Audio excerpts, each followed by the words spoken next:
2000년 전 우리 주님께서 우리를 구원하시고자 이 땅에 오셔서 우리와 이 세상을 사랑하셔서 아낌없이 당신의 몸을 십자가에 내어놓으시고 우리를 구원하신 크신 사랑을 감사하고 찬양을 드리고, 그렇게 거저받은 사랑이 오늘 이 아침도 주회전에서 예배하는 식구들과 또 영상으로 예배하는 모든 식구들 가운데 지금 이 시간 함께 하시는 줄 믿습니다. 사랑이라고 하는 것은 현재적인 것입니다. 물론 과거의 사랑도 고마운 일이지만, 물론 미래에도 받을 줄로 믿지만, 지금 그 사랑이 우리 가운데 경험되어질 수 있도록, 그래서 그 사랑으로 우리가 당면하는 모든 문제를 견디고 이기는 거 아니겠습니까? 그 사랑이 경험되어지면 감당할 수 있어요. 근데 그 사랑은 주시는데 우리가 못 느낀다면 인생 나그네길이 참 피곤해지는 거죠. 한 걸음 더 나가서 이제는 그 사랑을 전해야 합니다. 받은 사랑을 전해야죠. 저도 이제 조만간에 한번 사랑에 대한 설교를 해야겠다는 그런 마음을 먹고 있었는데, 사람의 크기는 그 사람이 베풀고 전하는 사랑의 크기에 비례하는 줄 믿습니다. 돈 많은 사람은 큰 사람 아닙니다. 공부를 많이 한 사람도 큰 사람 아닙니다. 권력 있는 사람도 큰 사람 아닙니다. 사랑할 줄 아는 사람이 큰 사람인 줄 믿습니다. 사랑은 받은 만큼 할 수 있어요. 받은 만큼 전할 수 있습니다. 말로 하는 게 아니고요, 온 몸으로 하는 겁니다. 그런 사랑의 행복자들이 다 되어질 수 있기를 주의 이름으로 축원하고, 우리 교회가 그 사랑을 여기서 배우고 훈련하고 가르치고 전하는 정말 사랑의 귀한 도장이 되었으면 하는 마음이 담임 목사로서 간절합니다. 저는 지난 6월 9일 수요일입니다. 오전에 김등명 지사님께 전화를 받았습니다. 얼마 전에 수술을 하셨잖아요. 그런 일로 전화를 하셨나 하고 전화를 받았는데, 첫 마디가 목사님, 슬픈 소식을 좀 전해야겠습니다. 그러면서 조윤석 집사님이 6시 40분에 심정지가 왔다는 겁니다. 그러니까 최 집사님이나 두 자녀는 경황도 없고 어떻게 이제 그 소식을 우리 집사님 쪽으로 아마 전했던 모양이에요. 그래서 그 집사님이 저한테 이제 아침에 전화를 주셔서 제가 이제 곧바로 최승민 집사님께 전화를 했었습니다. 그날이 수요일이니까 화, 월, 주일날 저 계단에서 저 만났거든요. 우리 조 집사님. 항상 만나면 반갑게 인사하는 아주 소탈한 우리 조 집사님. 불과 월, 화 이틀밖에 지나지 않았는데, 그럼 뭐 몸이 아픈 사람이었습니까? 교회도 그렇고 사업도 그렇고 또 지역 봉사도 그렇고 참 열심히 했었던 집사님이시고, 운동도 좋아하시고, 전혀 그 소식이 믿기지 않았습니다. 한참 멍하니 전화를 들고 있었습니다. 제가 그럴 정도니 우리 최승림 집사님이나 두 자녀는 오죽했겠습니까? 집에서 우선 심정지가 왔었기 때문에 경찰 조사가 필요해서 오전에 최 집사님이 강서 경찰서를 갔습니다. 그래서 이제 점심시간 지나가지고 제가 이제 빈소에서 최 집사님을 만났습니다. 경황이 없죠. 예? 정말 경황이 없죠. 아침에 갑자기 그런 일을 당했으니 무슨 정신이 있겠습니까?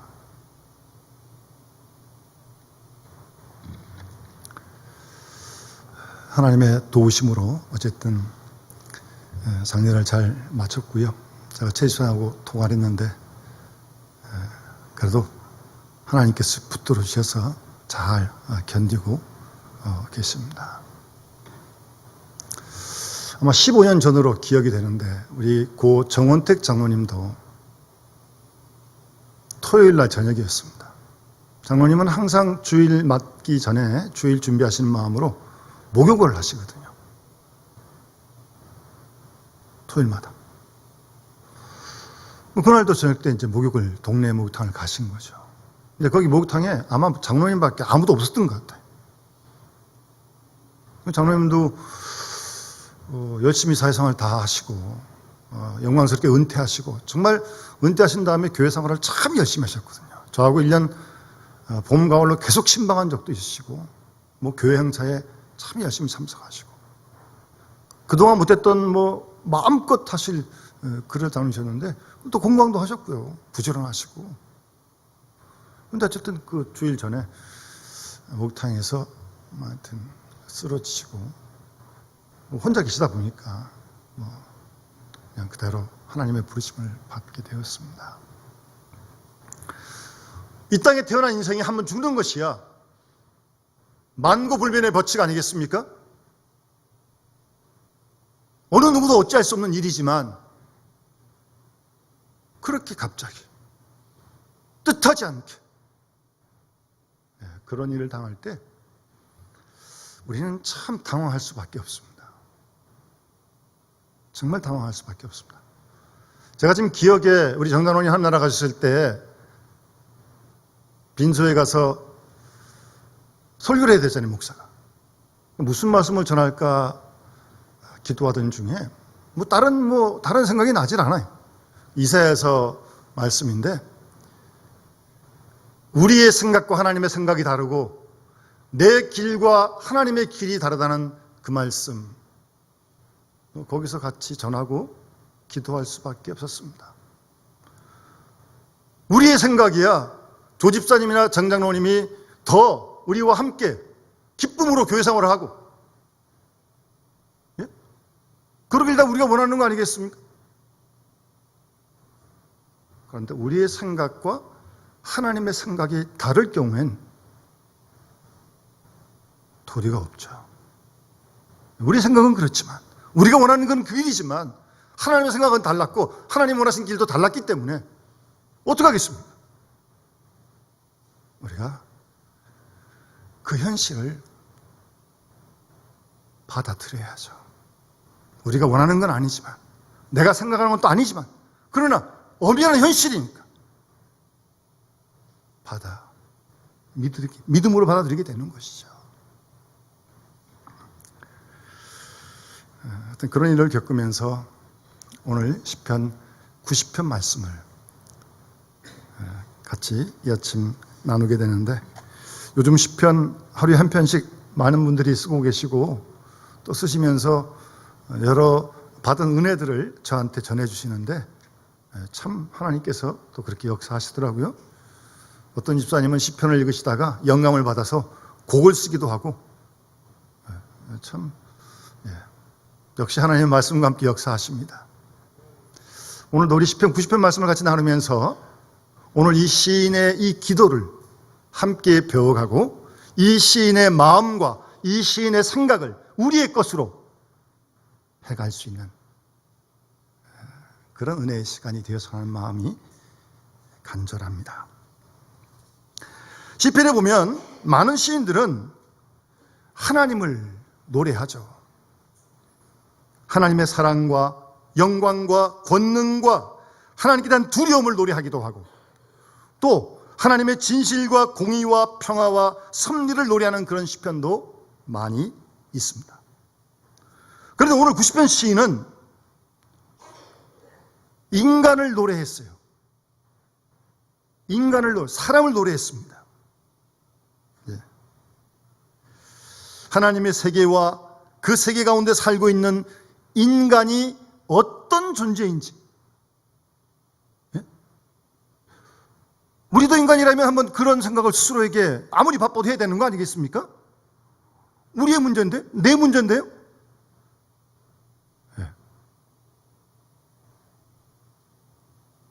웃고 때로 슬퍼하고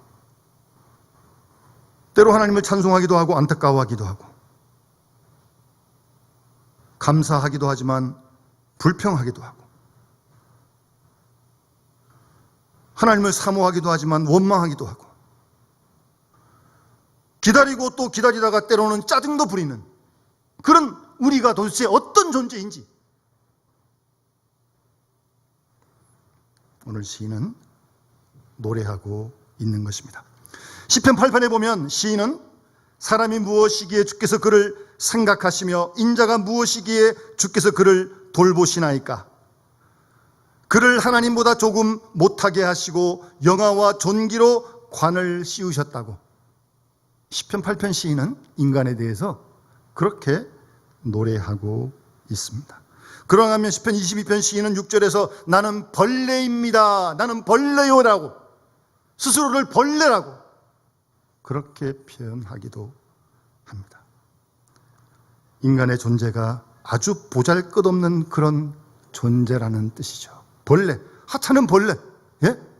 발로 밟아 죽이기도 하는 벌레. 나는 벌레요. 그러니까 오늘 시편 90편 시인은 인생이 본질적으로 도대체 무엇인가, 그 문제에 대해서 깊이 생각하고 고민하면서 오늘 시를 노래하고 있는 것입니다. 본문에서 시인이 말하는 인간은 우선 수명이 제한되어 있다고 말합니다. 70이요 강건하면 80이다. 오늘 본문에서 그렇게 말씀하지 않습니까? 10절 말씀에 제한된 생을 산다는 겁니다. 우리의 수명은 한계가 있다는 거예요. 이 사실을 기억하고 잊지 말아야 합니다.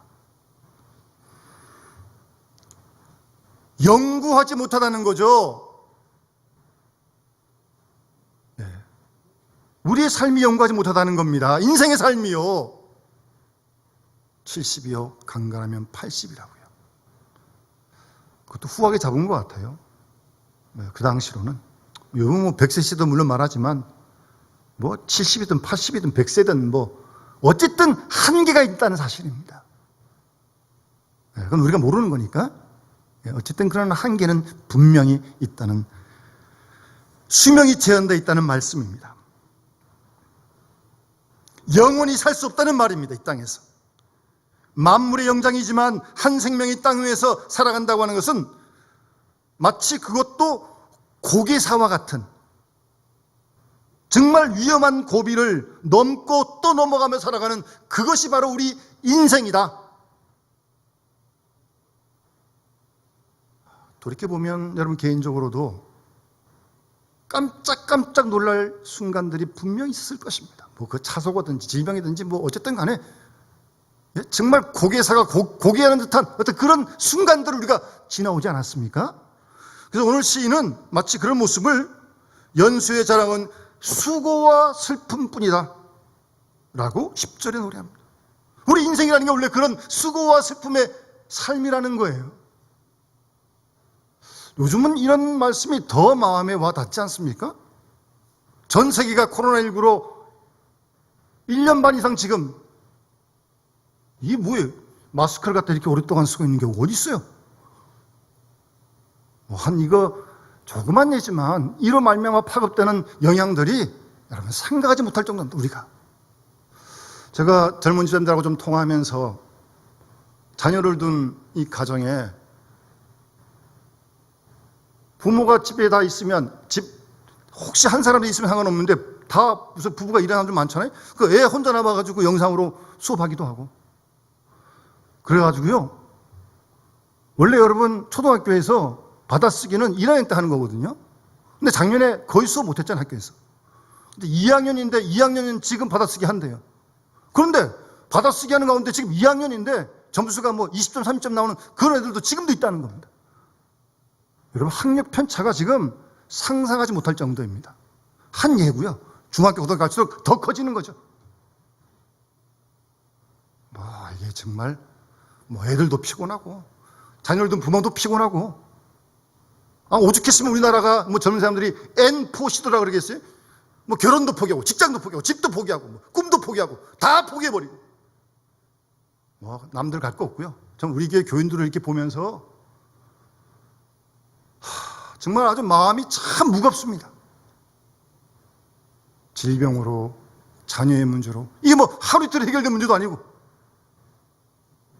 이런저런 생각하면요, 정말 인생이 자랑할 게 수고와 슬픔밖에 없어요. 원래 뭐 에덴 동산에 쫓겨난 추방당한 인간이 뭐 이 땅에서 당연히 이렇게 사는 거죠, 뭐. 예, 맞긴 맞는데 그래서 힘들다는 거예요.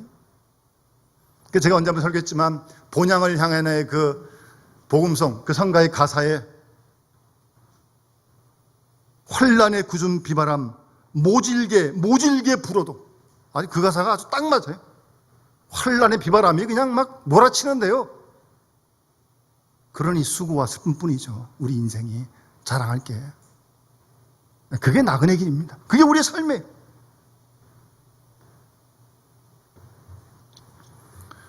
그리고 또 왜 그렇게 수고와 슬픔뿐인 그 나그네 생도 왜 이렇게 빨리 지나가는지, 오늘 시인도 보게 되면 신속기간이 10절에 날아갑니다.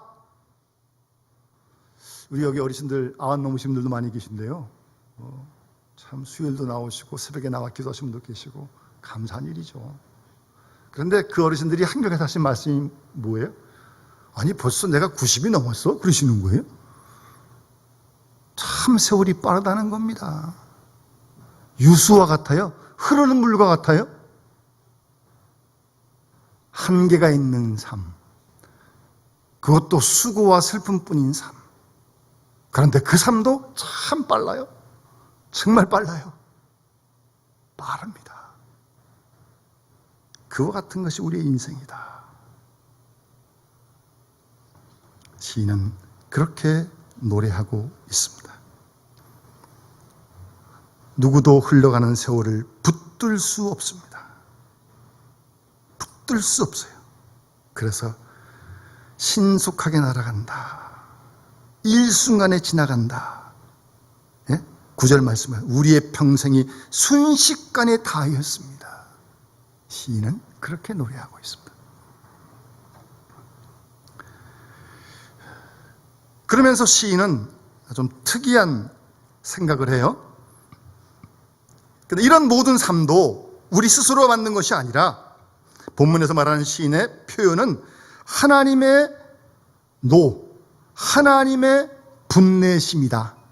그런 표현을 씁니다.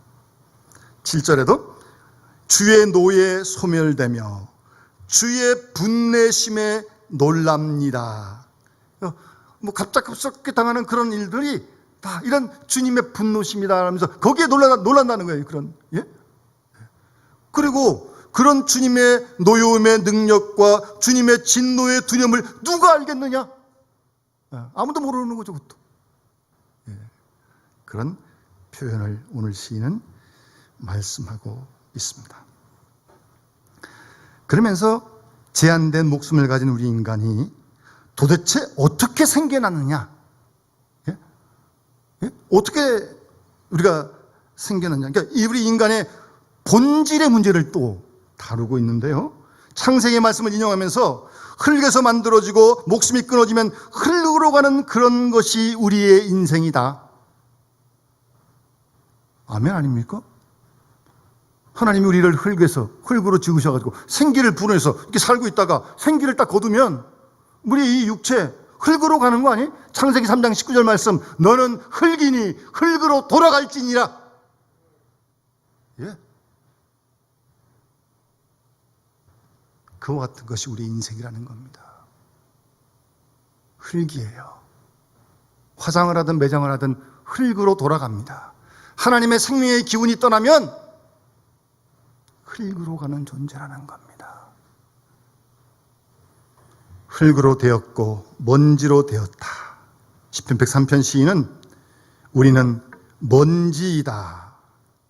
이는 그가 우리의 체질을 아시며 우리가 단지 먼지뿐임을 기억하셨다라고 103편 14절에 말씀하고 있습니다.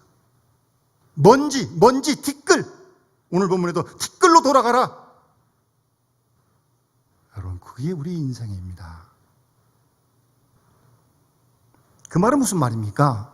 흙에서 왔고 티끌, 먼지라고 하는 것은 우리가 지음받은 피조물임을 잊지 말라는 겁니다. 피조물이에요, 피조물.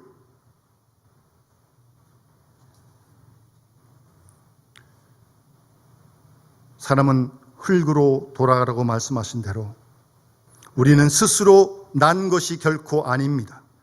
필요한 책상, 필요한 물품을 우리가 만들듯이 인간은 창조주 하나님의 손에 의하여 창조된 그런 존재라는 것을 밝히는 것입니다. 그래서 티끌이고 먼지라는 거예요. 피조물이에요. 하나님이 창조주시고요. 그래서 인간의 목숨이 끝나면 근본으로 돌아가는 것, 흙에서 나서 흙으로 돌아가는 것이 인간의 본질이다. 너는 흙이니 흙으로 돌아갈지니라는 그 말씀을 어느 교회 수양관에 가면 그 수양관 입구 큰 돌에다가 새겨놨어요. 너는 흙이니 흙으로 돌아갈지니라. 그 고요한 산속에서 또 그 말씀을 수양관 앞에서 읽으니까 또 새로운 감동이 있대요.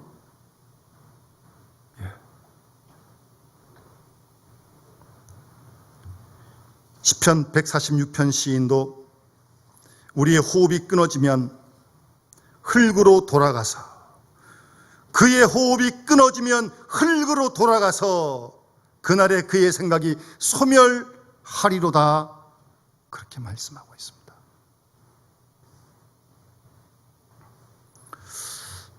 그리고 우리가 잘 아는 그 사도 바울도 고린도 후서에 보면 질그릇의 보배를 가졌다 그러시거든요. 인생을 질그릇으로 표현하고 있습니다. 질그릇, 요즘 잘 쓰지도 않아요. 뚝배기, 아주 잘 깨어지고요. 가격도 아주 싼 거예요. 그거 아주 약해요. 잘못 톡 치면 그냥 톡 깨져요. 금가고. 그게 우리 인생이다. 마음도 약합니다. 몸도 약합니다. 기분도 약합니다. 의지도 아주 약해요. 정말 약합니다. 그런 존재다. 인생의 본질이 그렇단 말씀입니다. 그리고 본문에도 말씀합니다만 풀과 같다, 꽃과 같다, 풀은 마르고 꽃은 시드는 것 같다. 우리 인생이 그렇다는 겁니다. 오늘 본문에서도 그렇게 말씀하시잖아요.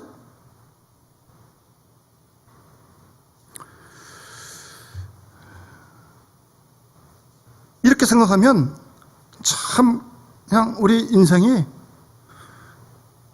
허무감이 막 몰려와요. 흙에서 와서 흙으로 가는데, 네? 그것이 다라면 도대체 밥 먹고 살고 예배하는 게 무슨 의미가 있는 거예요 도대체? 정말 허무감이 몰려오는데요, 아주 공허감을 느낄 때도 있습니다. 특히 날씨가 음산할 때, 화장할 때라든가, 예전에 날씨가 좋지 않고 흐릴 때 동산 가서 매장할 때, 예? 아주 그런 생각이 많이 듭니다. 아주 허무감이 몰려오는데요. 그런데 오늘 시인은요, 그런 허무감을 노래하면서 비관하거나 허무주의에 서 있는 입장이 아니에요. 그러니까 이렇게 허무감을 노래하는 것은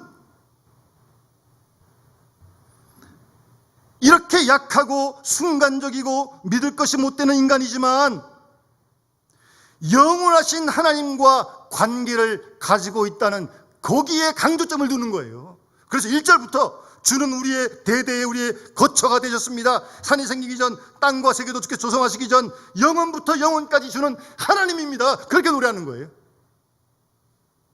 참 약하고 정말 허무한 우리 인생인데, 그런 우리가 영원하신 하나님과 함께 아버지라 부르면서 하나님 나라를 소망하면서 살아간다고 하는 일이 이게 보통 일이 아닌 거죠. 하나님의 영원성을 강조하고 있는 것입니다. 인간의 천년은 하루 하나님의 한순간에 불과한 만큼 하나님은 영원부터 영원까지 하나님이시고 우린 그 하나님을 믿고 있는 거예요. 이 땅에 잠깐 살지만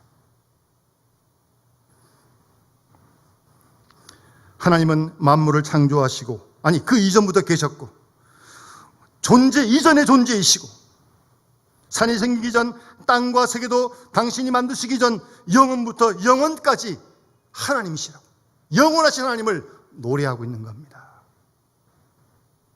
여러분, 우린 영원하신 하나님을 믿는 거예요. 그 아들을 믿는 자마다 영생을 우리에게 주시기 위해서 예수님이 이 땅에 오신 거고요. 우리 영생은 소유한 거 아니에요? 여러분, 그런 소망을 가지셔야 돼요. 그래야 허무감을 이길 수 있습니다. 무력감을 이길 수 있습니다.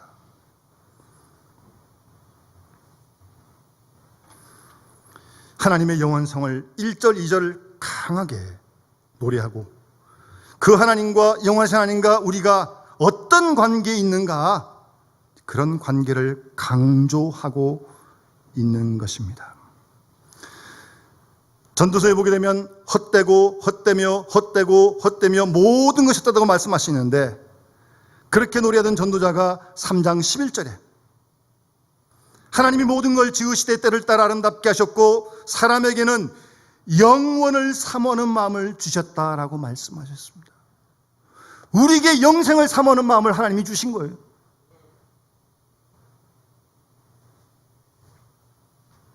그래서 본문에 주는 대대에 우리의 거처가 됐다는 말은 하나님의 영원하심이 우리의 본향이고 영원하신 하나님과 관계를 맺은 인간이기 때문에 약하지만 무상하지 않고 허무한 존재가 아니라는 겁니다. 하나님하고 관계가 됐기 때문에, 하나님을 믿기 때문에. 순간적인 우리 인간이 바람 앞에 겨와 같고 입김보다 가벼운 그런 정말 연약한 티끌 같은 그런 존재지만, 우리가 영원하신 하나님께 접붙여서 영원에게로 향하고 있다는 그런 우리란 말씀입니다. 가슴을 쫙 펴시고, 예? 그 찬송가 9장에 보면 4절에 이런 가사가 있어요. 주 앞에 나올 때 우리 마음이 기쁘고 그 말씀 힘대어 새 희망이 솟는다. 하나님께 예배하면서 주 앞에 나올 때 기쁘고 막 새 희망이 여기서 솟는 거예요. 그래서 고난도 슬픔도 이기게 하시고, 고난과 슬픔이 없는 게 아니고요, 있는데 그걸 이긴다니까요. 그 다음 말씀, 영혼에 잇대어 살아가게 하소서. 여러분, 우리가 그런 사람이에요. 영혼에 잇대어 오늘을 살고 있는 거예요. 그런 소망을 자꾸 가지셔야 합니다. 그래서 마틴 루터가 우리 그리스도인에게는 딱 2날 뿐이다 그랬습니다. 2날. 첫 번째는 오늘, 두 번째는 그날. 그날은 주님이 재림하신 날이에요. 그래서 오늘은 그날을 준비하는 오늘이 되어야 하고요. 매일매일이요. 그리고 그날은 오늘에게 의미를 주는 날이다. 예수 믿는 사람에게는 오늘과 그날 딱 2날 뿐이다. 딱 그런 겁니다. 여러분, 또 우리가 내일을 살아갈 거예요. 하나님 허락하시면. 그날을 소망하면서, 그날을 준비하면서 하루하루를 사는 것이고요.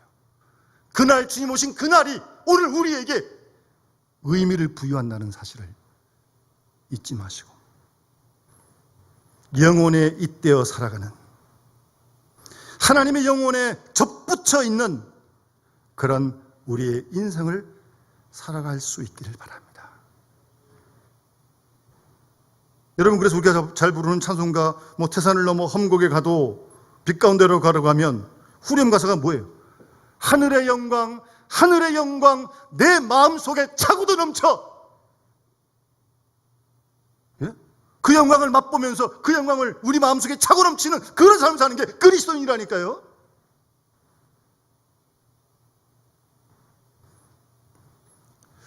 그리고 이 찬송가에 보면요, 크로스비 여사가 작사한 찬송가가 여러 곡이 있습니다. 이 크로스비 여사는 어렸을 때 눈을 다쳐서 평생 시각장애인으로 살았습니다. 그런데 그가 쓴 가사를 보면요, 얼마나 밝은지, 예? 여러분 잘 아시는 예수로 나의 구주 삼고 성령과 피로서 거듭나니 이 세상에서 내 영혼이 하늘의 영광 누리도다, 이 가사를 쓴 사람이. 뿐만 아니라 그 장례식 때 부르는 찬송가인데요, 608장인데 후일의 생명 그칠 때 여전히 찬송 못하나 성부의 집에 깰 때 내 기쁨 한량 없겠네. 예? 내 주 예수 배울 때 그 은혜 찬송하겠네. 내 주 예수 배울 때 그 은혜 찬송하겠네. 그날을 늘 예비하면서 내 등불 밝게 털다가 주께서 문을 여실 때 이 영혼 들어가겠네. 이 가사가 얼마나 그뿐인 줄 아세요? 오 놀라운 구세주 예수 내 주. 이 찬송가도 이분이 있으신 거예요. 가사를. 참 밝잖아요. 정말 소망이 넘치지 않습니까?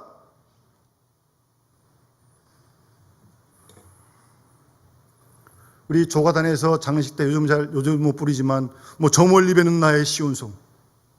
예? 우리가 잘 부르는 복음소 아닙니까? 예? 내 사모하는 집에 가고자 한밤을 세웠네. 정말 우리 그 집을 가고자. 그런 마음으로 영혼에 잇대어 사는 사람이 그리스도인입니다, 여러분. 그거 잊어버리면 아니죠. 그건 아니죠. 세상 사람하고 똑같으면 그건 아니죠. 그건 아니죠. 교회 나오는 것만 다르고 딴 건 다 똑같으면 뭐합니까? 우리가 믿는 영원한 하나님, 영혼에 잇대어 하늘의 영광 차고도 넘치는 찬송할 수 있어야죠. 그래서 오늘 90편 시인 보십시오. 기쁨을 노래하고 있습니다.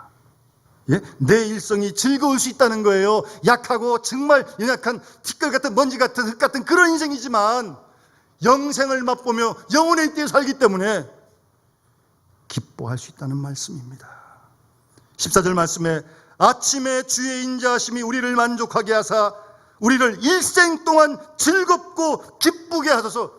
여러분, 이거 우리가 매일매일 기도해야 할 기도 제목 아닙니까, 이거? 저는 이 말씀 가지고 아침에 기도하는데, 이 가서 그냥 그대로 기도하시면 되는 거예요. 하나님, 오늘 아침도 주님의 인자하심으로 만족하게 하셔서 우리를 일생 동안 하나님 즐겁고 기쁘게 해달라고 기도해야죠. 어렵고 힘들지만 빼앗기지 마세요. 기쁨을 빼앗기지 마세요. 낙심하지 마세요. 낙심하지 마세요.